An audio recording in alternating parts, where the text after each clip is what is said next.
7 a.m. I'm halfway through my first cup of coffee when I hear the metallic clink of a key sliding into my front door. And before I can even process what's happening, I hear the lock turn. My heart leaps into my throat. Because that's not my wife, not a neighbor, not anyone who belongs there. It's the HOA president, standing bold as daylight, sliding a damn key into my house like she owns it. And just when I think it can't get any more insane, my wife steps out from the hallway holding a document that makes the woman freeze mid-step, like someone just cut the power to her entire body. Back up a little, because that moment didn't just come out of nowhere. My name's Ryan Mitchell. I've been a city safety inspector for over a decade, and when my wife, Laura, and I bought a home in Brookhaven Ridge, I thought we'd found peace. Perfect lawns, neighbors waving, quiet nights. The kind of place where you think your biggest problem is crabgrass. That illusion lasted 3 days. On the third morning, a bright white envelope was taped to our door. Violation notice. Apparently, our mailbox was tilted at a non-compliant angle. 2 inches off. I thought it was a mistake. But no, the HOA president, Ms. Valerie Grant, had personally measured it with a ruler. I fixed it, thinking, fine, new neighborhood, don't make waves. But then came the next notice. Our garbage bin out 12 hours early. 12 hours, not days, hours. I laughed at first, thought maybe she was just overly dedicated, but it didn't stop. It piled up, one after another. Every week, another citation for something no sane person would notice. The thing about Valerie was that she carried herself like she had actual police authority. She didn't just hand out fines. She patrolled. She documented. She built binders of evidence like we were criminal suspects instead of homeowners. And the day I caught her standing at my front door with a massive key ring, flipping through them like a jailer, I lost it. "Excuse me, what exactly do you think you're doing?" I demanded. She looked up, cool as ice, and held up the keys. "Emergency inspection protocol," she said, as if that explained breaking into someone's home. My blood pressure spiked. "You have no right to enter my house," I snapped. But she was armed with a clipboard, forms, photographs, an entire system that looked official. And for a split second, I hesitated, wondering if maybe I didn't know the rules as well as I thought. That hesitation pissed me off even more. Laura didn't hesitate. She walked right up with her phone recording. "Show me the statute." "Valerie," she said, her voice dripping with calm authority. "Show me the board minutes that authorize forced entry. Show me the insurance coverage for this little stunt." Valerie faltered, her lips tightening, then slapped a new notice into my hand. Mandatory interior inspection in 48 hours, and stormed off like a dictator denied.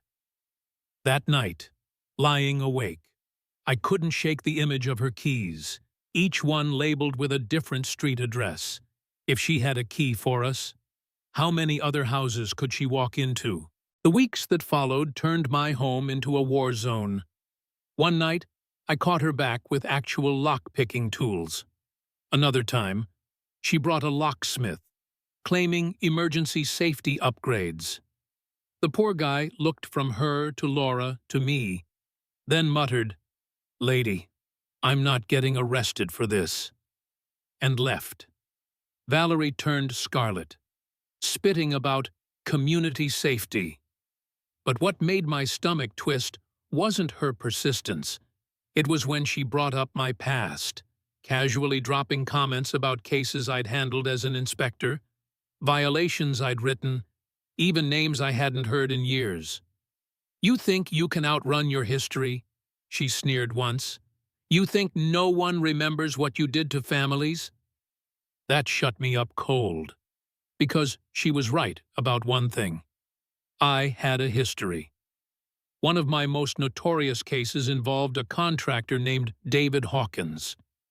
He cut corners so bad that a building collapsed during construction, injuring workers.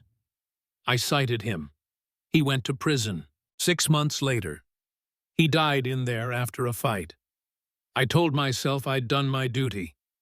But the truth is, that case haunted me. I'd saved lives by enforcing the code, but Hawkins's family blamed me for destroying theirs. And now Valerie was hinting she knew all about it. I'd love to say I shrugged it off, but the truth is, her words dug deep. There were nights I sat at the kitchen table, head in my hands, wondering if she was right. Maybe I had been too harsh. Maybe I had destroyed a man's life out of pride. One night, I told Laura maybe we should just move, cut our losses, leave this nightmare behind. I felt like I was drowning in doubt and guilt, and every violation notice Valerie left was another stone tied to my ankles.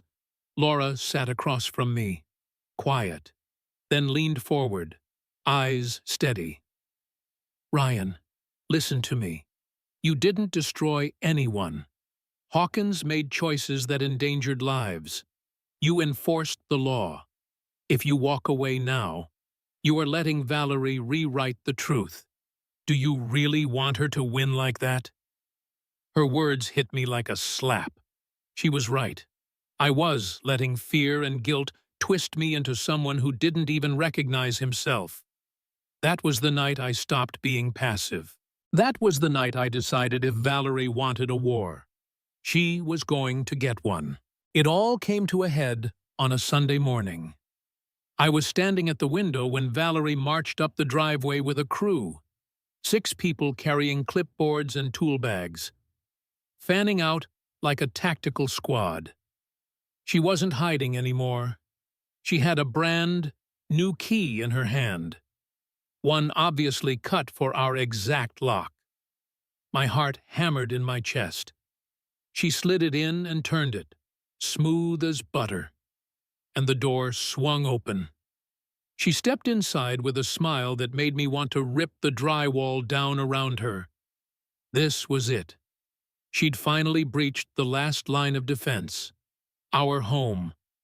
But instead of finding us cowering, she found Laura. My wife stepped out from the hallway like she'd been waiting for this moment her entire life, holding a folder stamped with federal seals. Her voice was calm, almost too calm. "Valerie Hawkins," she said, using the maiden name we didn't know she had. "You are under arrest for harassment, conspiracy, and interstate stalking." The look on Valerie's face was something I'll never forget. The confidence drained out of her. Her clipboard slipped, her keyring clattered to the floor, keys scattering across the hardwood like coins spilling from a slot machine. She froze, literally froze.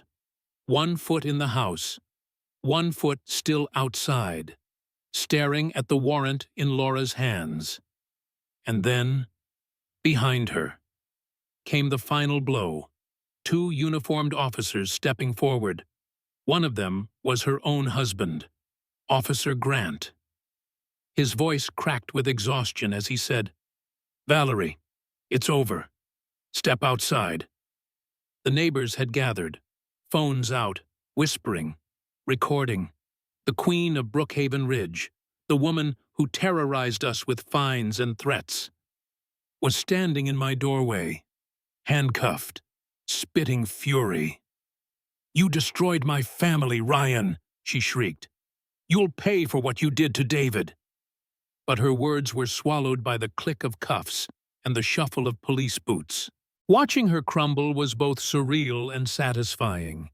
For months she'd played God, wielding fake authority, preying on my doubts, trying to turn my life into rubble. And in the end, all it took was the truth, her lies laid bare. her keys reduced to evidence bags. I stood there in the silence that followed, the whole neighborhood staring, my wife steady at my side, and felt something I hadn't felt in months: free. Valerie thought her power came from keys and clipboards, but all it ever was intimidation and lies. The moment the mask dropped, she had nothing. That's how my HOA president tried to walk through my front door with a master key and ended up walking out in handcuffs. And if there's one lesson I'll leave you with, it's this: no matter how many rules someone twists, or how many keys they collect, real power comes from truth, and that's what we stand for here at HOA Drama Unfolded.